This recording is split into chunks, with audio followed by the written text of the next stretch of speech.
kasama ko, ang mga kapatiran na nandito ngayon, Panginoon, bawat isa sa amin, ay handa po kaming magbukas ng aming puso, handa kaming magpalawak ng aming pangunawa, Panginoon, para marinig ka namin ng lubusan. Hinihiling namin, Panginoon, ang presensya ng Banal Espiritu na siyang patuloy na bumuhos sa bawat isa sa amin, Panginoon, para maunawaan namin yung payak mong pagtuturo sa hapong ito, Panginoon. Ang iyong payak na mensahe na magbibigay sa amin ng patuloy na paalala, O Diyos. At makita mo sa amin, bawat puso namin, yung pagpapakumbaba. Makita mo sa puso namin yung handang matuto, handang nakikinig. At nawa po ay samahan niyo kami sa bawat sandali. Hinihiling namin ang Banal na Espiritu mo ang sumakop sa bawat mga taong nakaupo sa bulwagang ito, mula sa bawat sulok, paligid namin, Lord God. Hinihiling namin ang Banal na Espiritu mo at ang iyong mga lakas na mga anghel ang makasama namin, Lord God. Para, Lord, ang aming mga pag-uusap ngayon ay patuloy na ikaw ang aming patuloy na mabigyan ng kapurihan, O Diyos. At makita namin yung kaliitan namin, at makita namin yung kalakhan mo, Panginoon, yung kadakilaan mo. Maraming salamat po, O Diyos. Ito po ang binangin sa pangalan ng Kristo, ito po ng kapagligtas. Amen. Request lang po, patanggalan po ng echo. Ayan. Pero, doon po sa ating naging pambungad na sinabi, ang nagiging madalas din namang problema, kadalasan, masasabi natin kadalasan, ay yung kabaliktaran. Paano kaya kung halimbawa isang araw, yung mga nabanggit natin ay baliktad? Halimbawa po, nakatanggap ka ng message, sa FB, yan, or text message na ang iyong mahal sa buhay ay may karamdaman, kailangan kasi sa hospital, mga ganyang mga report, no? Mga ganyang ulat, na bigla na lang bumubulaga sa iyo, lalo dumating pa dun sa panahong kalagitnaan ng iyong kasiyahan. O ikaw mismo pala, one time na isipan mong magpatingin at ikaw na pala yung nanghihina na physically, meron na pala yung lumalabas ng mga karamdaman. Paano kung isang beses ay yung mga nagdadrive, may mga kotse, ay hindi na umaandar ang sasakyan dahil may problema na pala yung makina. Kaya tayo, mga OFW, nagiging pangamba na baka madilim na naman sweldo, baka ilang buwan na naman ibigay, o hindi kaya kung tama naman ang ibigay ng sweldo, baka malaki naman ang kinantas, o kinantasan pa, yung mga ganon, Paano kung ang mga palaisipan naman natin tayong mga OFW ay nagbabantay ng exchange rate, mukhang pababa ng pababa. So, humihina yung reales versus peso, Or worst comes to worst, kapag ang isang tao, lalo na kung siya ay anak ng Diyos, paano kaya ang kanyang kalagayan ng puso niya kung siya ay nakakatanggap ng mga balita na ang mahal sa buhay niya ay umanaw? Madali pa ba sa Kristiyano o sa tao ang magbigay ng papuri at pasasalamat? Madali pa ba sa kanya ang tumawag sa Diyos at dumulog? Magbigay ng praises, magbigay ng worship, magbigay ng thanksgiving. At ito po yung paksa na pag-uusapan natin ngayong hapon ito na ating pong pag-bulay-bulayan, yung gamot sa mga damdaming nabibigatan. Yan. Cure of a heavy heart. Ang isang katawan, bahagi ng katawan, kapag wala namang diferensya, hindi niya kailangan ng cure. Hindi niya kailangan ng paglulunas. Nangangailangan ng isang paglulunas dahil ito ay nasaktan, nagasgasan, natilayan, or napanggal, kasakit, kailangan ng cure. Kailangan ng paggagamot. At kadalasang nagiging vulnerable sa isang human being, sa isang tao, ay ang kanyang puso. Ang damdamin niya. At maraming factor kung bakit sinasabi na ang isang puso ng tao ay bumibigat, yung pakiramdam.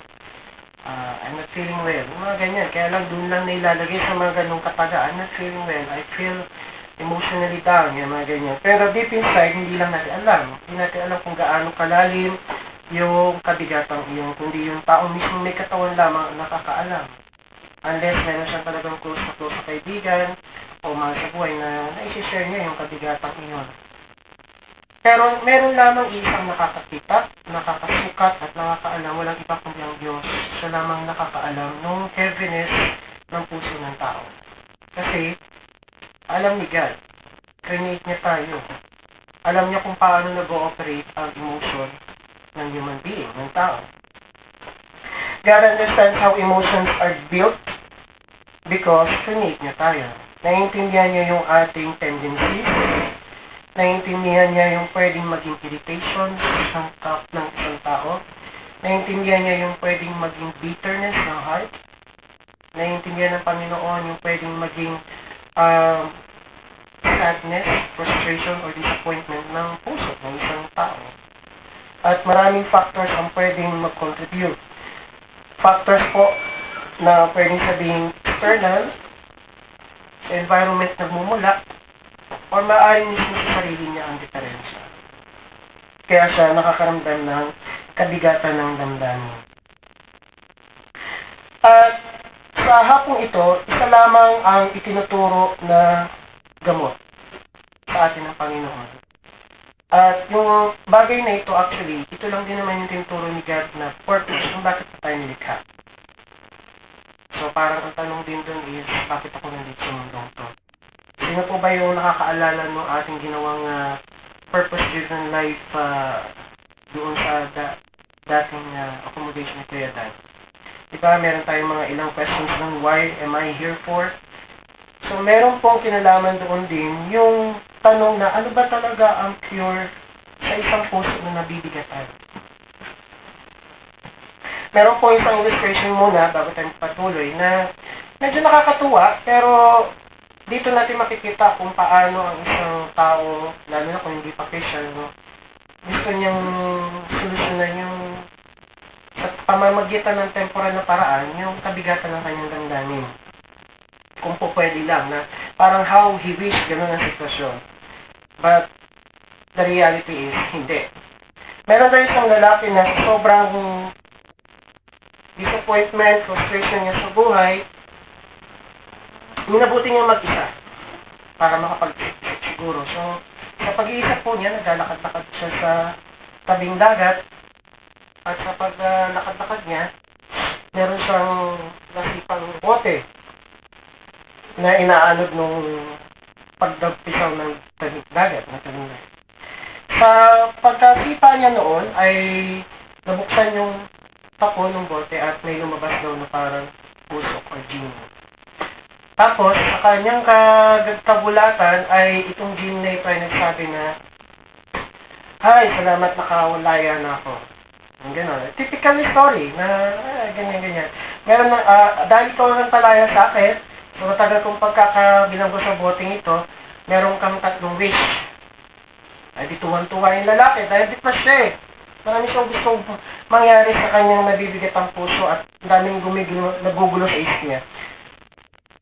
Nung magsasalita na siya ng wish niya, biglang sumingit si Genie sa niya. Pero, yung bawat 3 wish mo may katumbas. Nagtanong ang lalaki, ano yun? Ang i-wish mo, doble ang tatanggapin ng biyanan mo. Nag-isip siya, ba't naman yung biyanan ko? At dahil siguro pwedeng ang tumaggap. Siguro na-discern ng Genie ito na ang pinaproblema niya ay yung personal niyang buhay sa pamilya niya. Sabi niya, sige. Nag-wish na lalaki, sabi niya, gusto niya daw ng 10 million. Hindi nagbigay ang Genie. So, ibig sabihin, 20 million yung napunta sa Yemen. At yung lalaki, may pera na siya 10 million. Pero parang yung Yemen ko, lalo pang yumaman sa akin. Sige. Bigyan mo ko ng 10 magagarang kotse. 10. E di, ang nangyari sa Yemen, 20 na magagarang kotse. Di payaman ng payaman yung Yemen. Yung huli na lang. Sabi niya, oh, yan na, last na. Isa na lang yan.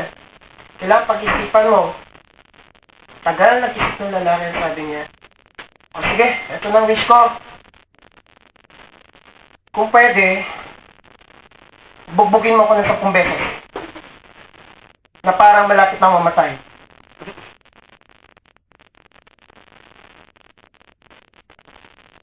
Ano ibig sabihin nun? Meron siyang intensyong mangyari sa buhay niya. Minsan kasi ang tao sa sobrang depression, parang, hindi naman natin sinasabing hallucination, but parang pumapasok na siya sa isang illusion, lalo na kung hindi siya nakakakilala sa Panginoon, na kung pwede lamang sa kanyang kabigatan ng puso, may pwede siyang magawa na at least na pupapinger lang. Parang gano'n. Gusto niya kung pwede lang balikan ang kahapon. Madalas yung sabihin ng mga taong lalo tigit wala pang pagkakilala sa Panginoon. At buti na lamang tayo ay tinawag ng Diyos, tayo ay nakakilala sa Panginoon, at ang buhay ay hindi gaya ng ating narinig. Ang buhay ay hindi magic. Ang buhay ay isang buhay na masarap mamuhay kung kasama si Kristo, kung kasama ang Panginoon. At dito nga sa kagamutan, para tayo ay maibsan sa ating kabigatan, sa ating mga damdamin ng puso ng buhay, ay ang isa lamang ang tinutukoy ng Panginoon. Ang dapat maging response ng bawat mga anak niya ay magpuri. Yun lang po. Marami tayong pwedeng sabihin, i-acknowledge na pwedeng way, pwedeng like faith, okay? Accepted po yan. Of course, pananampalataya sa Panginoon. At patuloy na prayers, of course, hindi naman natin yan dinidiscount. Ang kapangyarihan ng pananalangin, lalo na kung may yun nga kalakip na pananampalataya. Pero sa paksang ito, ang bibigyan natin ng focus ay bakit praise? Nagkanda problema ka na nga, may mga dinadaanan ka na nga ng sitwasyon niya, pero bakit praise? Bakit pagpupuri? Parang gaya po din sa isang aming nasalihan na seminar ng pag-praise and worship leadership. Ang praise and worship leading daw ay hindi dapat nakabase sa emosyon. Isang number 1 rule ng nag-lead ng isang praise and worship leaders. Bakit kaya? Dahil ang dapat laman ng puso ng worship leader o ng worshiper ay laging praising. Hindi dapat na co-contain o nakakahon ng kanyang damdamin. Bakit kaya? Bakit ito po ang tinuturo ng Panginoon sa atin? Una-muna, ano ba ibig sabihin ng praise?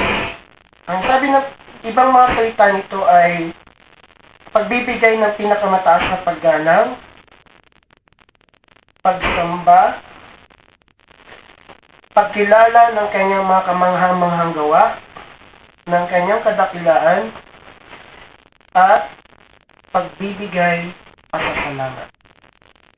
Praise means extol, honor,